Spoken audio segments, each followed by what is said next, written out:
Hello friends, my name is Sandeep Singh. अभी हम जिस टॉपिक के बारे में बातचीत करेंगे उसका नाम है लॉन्ग रन कॉस्ट करो, जिसमें हम लॉन्ग रन एवरेज कॉस्ट करो and long run marginal cost करो की बातचीत करेंगे।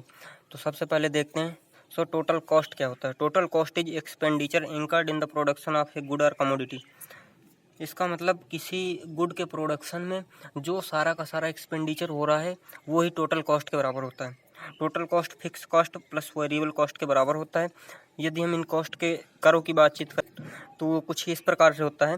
जो फिक्स कॉस्ट रहता है वो हमेशा वो कांस्टेंट ही रहती है, चाहे आप आउटपुट को जितना बढ़ाते जाएं। तो इसका ग्राफ वो एक्स एक्सिस के पैरेलल रहता है, एक सिंपल लाइन रहता है। और वेरिएबल कॉस्ट जीरो से स्टार्ट होकर के धीरे धीरे बढ़ती जाती है। टोटल कॉस्ट जो रहेगा वो fix cost plus variable cost के बराबर रहता है। तो ये इन दोनों के सम के इक्वल रहता है। तो जैसे यदि बातचीत करें हम इसके करों की, तो यदि इस पॉइंट पर देखेंगे तो ये इस डिस्टेंस प्लस इस डिस्टेंस के दोनों के सम के बराबर होगा। इसका मतलब जो वेरिएबल कॉस्ट का ग्राफ रहेगा उसी के पैरेलल ही टोटल कॉस्ट का ग्राफ बनेगा, और उसमें हम जेड डिस्टेंस और ऐड करते जाएंगे, और इन दोनों के बीच की डिस्टेंस हमेशा सेम ही रहती है। और जो एवरेज कॉस्ट होता है वो टोटल कॉस्ट को आउटपुट से डिवाइड करने पर मिल जाता है। या तो ये कह लें जो एवरेज कॉस्ट होता है वो cost per unit of output होता है। और यदि हम average fix cost average variable cost की बातचीत करें तो इनके कर्व से देख लेते हैं ये कैसे रहते हैं। जो एवरेज फिक्स कॉस्ट रहता है वो total fix cost upon output रहता है, और average variable cost total variable cost upon output से मिलता है।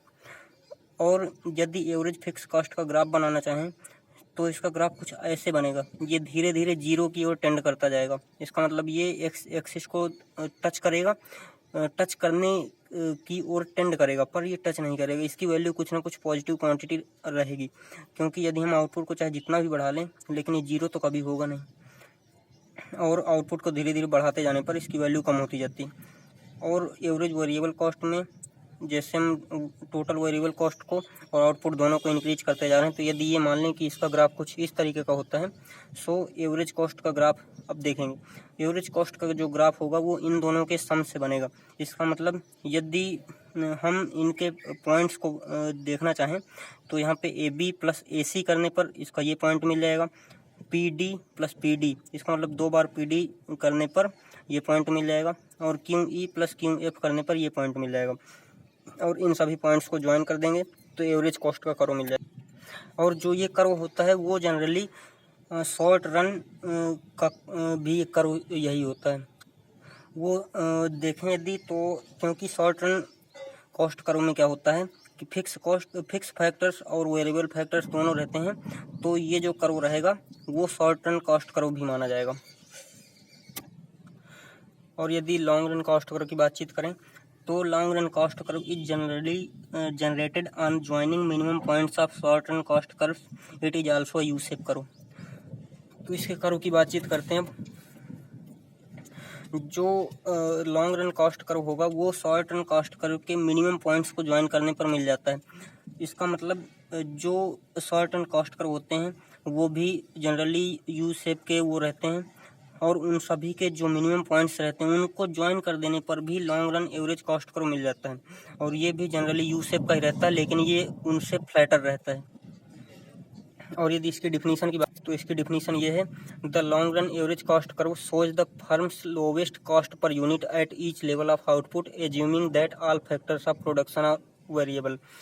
इसका मतलब यदि किसी आउटपुट के लेवल की बातचीत करें तो उस पर जो long run average cost curve रहता है वो हमको मिनिमम कॉस्ट के बारे में बताता है। कैसे हम मिनिमम कॉस्ट प्राप्त कर सकते हैं वो long run average cost curve से हम देख सकते हैं। अब हम long run marginal cost curve की बातचीत करते हैं। ये सबसे पहले इसकी डिफिनीशन देख लेते हैं। The long run marginal cost curve is the points of intersection the SMC curves with the vertical lines drawn from the points of tangency of corresponding SAC and LAC curves। इसका मतलब ये definition इसकी थोड़ी difficult है, इसको हम सीधे graph से देख लेंगे। देखते हैं कि SMC कर्व और LMC कर्व को ड्रॉ करने के लिए कौन कौन सी स्टेप रहते हैं। सबसे पहले हमको SAC कर्व बनाना है और LAC कर्व को ड्रॉ कर लेना है, और इसके बाद SMC कर्व को बना लेना है। SMC कर्व जो रहता है वो SAC कर्व के मिनिमम पॉइंट से होकर के जाता है, और फिर इसके बाद जो एसएसी करो एंड एलएसी करो का जो पॉइंट ऑफ टेंजेंसी रहेगा वहाँ से एक्स एक्सिस पर एक परपेंडिकुलर ड्रा कर देंगे, और वो एसएमसी करो को जिस पॉइंट पे कट करेगा उन पॉइंट्स को ज्वाइन कर देने पर हमको एलएमसी करो मिल जाएगा। सो अब इसको देख लेते हैं इसका करो कैसे रहता है।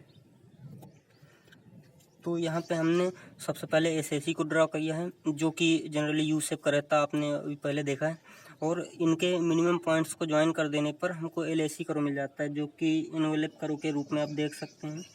इन सब के मिनिमम पॉइंट्स को ज्वाइन करने पर मिलता है, ये भी फ्लैटर यू शेप का रहता है। अब इसके बाद एसएमसी की बात करते हैं। एसएमसी करो जो रहता है वो एसएसी करो के मिनिमम पॉइंट से होकर के जाता है और कुछ इस शेप का रहता है, जनरली इसी शेप का रहता है, और तो इसको एसएमसी 1 नाम देते हैं। और इस एसएसी करो के लिए एसएमसी 2 ये बन गया आपके लिए। और यहाँ पे इस एसएसी करो के लिए एसएमसी करो इसके मिनिमम पॉइंट से जाता हुआ ये है। अब इसके बाद जिस जगह पे एसएसी एंड एलएसी करो दोनों एक दूसरे को टच करते हैं उस पॉइंट से हमको एक्स एक्सिस पे परपेंडिकुलर ड्रॉप कर देना है। तो यहाँ से हमने ये परपेंडिकुलर ड्रॉ कर दिया, और इस पॉइंट से ये, और इस पॉइंट से हमने परपेंडिकुलर ये ड्रॉ कर दिया। और इसके बाद जो जहाँ पर एसएमसी करो एंड ये जो परपेंडिकुलर लाइन है ये दोनों टच करेंगी उन पॉइंट्स को ज्वाइन कर देंगे। तो जैसे यहाँ पे ये पॉइंट हो गया और इस जगह पे एसएमसी करो एंड ये वर्टिकल लाइन दोनों इस पॉइंट पे टच कर रहे हैं, और यहाँ पे इस लाइन को हमको थोड़ा ऊपर की ओर बढ़ाना पड़ेगा। तो यहाँ पे एसएमसी करो और ये लाइन दोनों कट कर रहे हैं। अब इन सभी को ज्वाइन कर देंगे, इस पॉइंट और इसको ज्वाइन कर देंगे तो हमको एलएमसी करो मिल जाएगा। ये कुछ इस तरीके का रहेगा। जो ये डार्क लाइन है वो एसएमसी का एलएमसी करो को दिखा रही है। सो हम इस प्रकार से इनको ड्रॉ कर सकते हैं। फ्रेंड्स, आज का टॉपिक हमारा यहीं पे फिनिश होता है। Thank you.